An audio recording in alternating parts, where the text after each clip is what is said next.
Hello, everyone. Start again, ready? Hi, YouTube. Hello, everyone, again. Yeah, back once again. So, second video, we're actually planning to go back and forth, serious topic, casual topic. So this time we're going to start with a more casual one, follow up with something that we got a lot of questions on. Feedback for the last one that we had is topic brought up last time was that yes doesn't mean yes. So we're going to kind of dig into that a little bit more, like actually what it means. We also had a fascinating conversation the other night with our friends about this topic, and so we feel like there's more knowledge on sharing on this topic. Yeah, there's a lot more to share. It goes in a lot deeper. So, like we said last time, right? Yeah. So when you're here, yes doesn't mean yes. Where I wanted to start with is kind of the flip side about that. So when you're an American, or even when you're Chinese, is your default is not yes means yes. So what that means is if something is maybe, you say maybe. Well, you have to understand that your maybe, in an American culture, a Chinese culture, as it's understood, maybe means maybe. But here, maybe is actually insulting. Somebody says something, would you like to do this with me? Would you like to be a part of this thing? Or here's this idea that I have. And if you come back with, yeah, that sounds all right. Yeah, I'll think about it. Maybe. If I've got time, I need to check with my wife. We'll see. Maybe. So if there's, for example, if there's a music festival going on, you ask your friend, hey, this weekend there's this music festival. It's really fascinating. Would you be interested? If you say, maybe. That's no. And it's not just as it no. It's that they're not going to ask you to things in the future. It's going to be, oh, I didn't know you felt that way. Well, okay. Well, I'm not going to ask you to do anything ever again. Yeah. And so you've got to understand that, I think that for Americans, you don't want to disappoint people. So if I tell you, yes, there's a music festival. Yeah, oh yeah, I'm going to be there. Well, then when you don't go, then you look like you've just let the person down. So an American default is you say maybe. But for Australians, it doesn't quite mean the same thing. Is that you say yes to acknowledge the idea, then you go forward, and in the future you'll come back and you'll confirm plans and actually make it happen. But I think that this thing is such a big part of culture that it ends up having an influence both in personal relationships, but it also has a really big effect. It's really obvious when you first get here in business as well. Yeah. So business to business work, whether it's in marketing or sales, or you're trying to work with a supplier agreement together. Especially in negotiation, business negotiation, if you're trying to set up new partnerships or something like that. It's really important to understand what yes means and how you deal with it.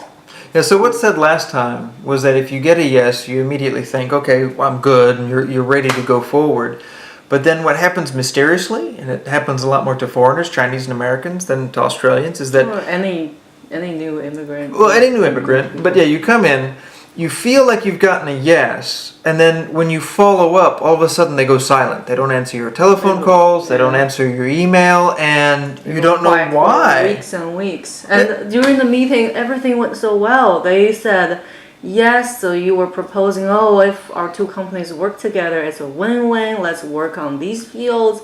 They're like, yeah, that's really exciting. Yeah, we will give you this and that material. Let's follow up, and you would feel like it's a done deal. It's an agreement. Yeah. But then you leave, nothing happens. They just go quiet. Yeah, and they go quiet. And the reason why they go quiet, and you even feel like, wait, why are they going quiet to me? I know that they're talking to other Australians. And so you think, is there something wrong with me? Is there something I'm not doing right? And the answer is yes. What you're not doing right is when you go back, you've thought that you've had a yes. So you go back and you send them an email, you give them a phone call, and you say, okay, hey, what's the next step? Let's get moving on this thing. I'm excited about it. What do we go on from here? And now that Australian guy on the other side is thinking, whoa, hold on. Yeah, what I said I'm not ready for this. Was what they meant was, yeah, this could be interesting, could be a good idea. I could provide you with these information, but I didn't commit anything. There's no agreement. Yeah, and so if you come in and you're pushy, well then now it would be rude. So you come in and you say, okay, look, you've said yes, let's go to the next stage. Now you're putting them in a position where they'd have to say no, and that's the kind of thing that can hurt the relationship. So the way to fix it is you don't put them in that position. When you go back, you have to treat that initial yes as a maybe, as an unknown. It's not confirmed yet. Let's talk about it. And so you have to be able to give them an opening. You don't go back and say, okay, when are we going to sign? When are we going to get this done? What you need to do is go back and you tell them, look, it was a great time. I enjoyed talking with you last time, whatever last time was, whether it was a meeting or a coffee. And you tell them, hey, let's get together again. I've got time next week. Let's sit and let's catch up. Now, you didn't even say what you're catching up about. You didn't say what you're doing, but what you're doing is giving them an opportunity. Now, if the person was genuinely excited, they'll come back and say, yes, I've got time. Let's meet next week. And, hey, you were talking about, X last time. Let's go back and see if we can keep exploring that and see what's in there. Now, when they've brought it up, you know that you've got the opportunity to keep step by step working forward. But they have no pressure to commit to anything. Yeah. But if they come back and if you say, hey, I've got time later this week, let's get back together. If they come back and say, yeah, I'm really busy this week, maybe next week I got to take a look, I think we can probably do the week after that, then you know that you're really on shaky ground. You need to be really cautious, really careful with it. Don't push it at all. Yeah. If they're like, I'm busy right now, I have this conference going on, I need to travel. Let's meet in 6 weeks. That's a no. Yeah, I've got time. Yeah, if they come back and they tell you like, yeah, you know what, I'm busy at work this week, and then I'll be out of town for 2 weeks, and then when I'm back, I've got this thing to go on. We'll be back with you in 4 weeks or 6 weeks. It doesn't even mean that they don't want to see you for 4 to 6 weeks. That's their way of telling you no. Yeah. Mm-hmm. And so you let that go. And then what you do is you can come back 2 or 3 weeks later, and then you give them another opening. Come back with something else. So I just asked you for a business deal, or I asked you to work together on something. You go back after they've said, we'll be back in 6 weeks. But this time what you do is you go back and you have a different thing to talk about. Yeah, so you come back. A new proposal, just even a casual thing. Oh, hey, when we were together last time, I know that you said that you enjoyed soccer, and I noticed that, this soccer club was doing great. Isn't that great? Hey, maybe we should get together to go watch soccer sometimes. Totally unrelated to the business thing. And what you'll find out is suddenly, oh yeah, I was going to leave on my business trip, but hey, I've got some time. Let's go down to the pub and we can catch up. And it's not that they're changing their position. It's just that was their way of letting you know, look, the last thing was a no. And you're just coming back with the relationship and keeping the relationship moving forward. The Australian culture is a very polite culture also. There's this face-saving thing going on that they can't say no to you. That's just very rude.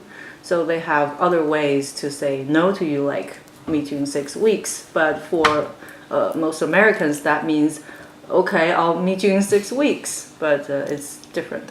Yeah, it's different. The big one with Americans is if Americans say maybe, it's maybe. You know that you're on the shaky ground. You know to keep working on it. With Australians, you basically need to treat it, a maybe as a no. And a yes is that running maybe. And you need to keep it very casual. Let them come to you. You don't ever want to do the American hard sale style. If you come in with the hard sale in a business relationship, trying to set up a relationship, that's the quickest way to torpedo the whole thing. You've got to come in with a much more nuanced approach, very, very slow, very casual. Yeah, and so it... Finish that. But go ahead. Last point. Okay, I'm going to move on to... It's the same for social. That's similar. Situation as well. Yeah, but on the social side, it's not quite as formal, obviously. Mm-hmm. But it's the same point that you get together with a group of friends and somebody has an idea, whether it's going out to eat or some event, something to go do together, whatever it is.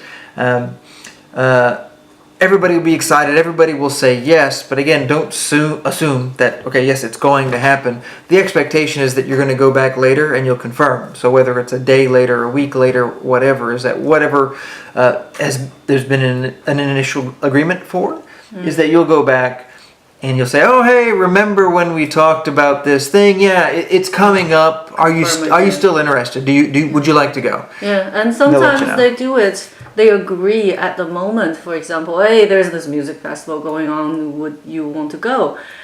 Even the party who said it, they knew you don't want to go, and you know you don't want to go. So you both know it, but you still all say, yeah, well, yeah, let's do it. Let's talk about it. And because they want to maintain this good, they want to seize this good feeling, because that's good friendship, that just that good feeling at that moment. But then later on, you confirm with them again, they might be, yeah, I have this schedule going on the weekend, sorry, I can't make it. And that's just more polite and makes better friendship, English culture. Yeah, so yeah, last night we had a couple friends over, and the funny story they told is, if they've got a group of friends, they come together and they ask, oh, we've got this blues festival together, would you like to come? Even if they don't like blues, they would still say, yes, let's do it. And I thought it was a great story, because that exact thing happened to me the first couple months that we were here. If somebody came up and said, would you like to go to a jazz festival? And I responded, well, I hate jazz. I don't like jazz at all. Friendship is over. I mean, yeah, if you do that, you're done. It's not just expressing your opinion. It's, oh, all right. Yeah, you're just being rude to me. Yeah. And so then you're done. Yeah, that's why. That's what communication is, though. It's a two-way communication. That is the same for cultural differences. And so when you have to remember that for Australians, when they say yes, it doesn't have to mean a yes. You also got to remember that when you say maybe, it could be an insult to them. Yeah, so learn how to say yes to everything. But yeah, so anyhow, I hope you guys enjoyed it. It's a topic that we hadn't seen anyone else really talking about. It's just our own personal observation. Hope it's useful or interesting for some people. We'll be back next time, planning to go through some of the different types of visas that you can consider if you're looking at coming to Australia. Australia offers several different visas. A lot of paperwork, a lot of time to go into it, but if you go through the process, you follow through, it doesn't take that much time. It just takes a lot of attention to detail. Yeah. And you get the work done, you can get to Australia. Alright guys, hope it's interesting. See you next time. Peace.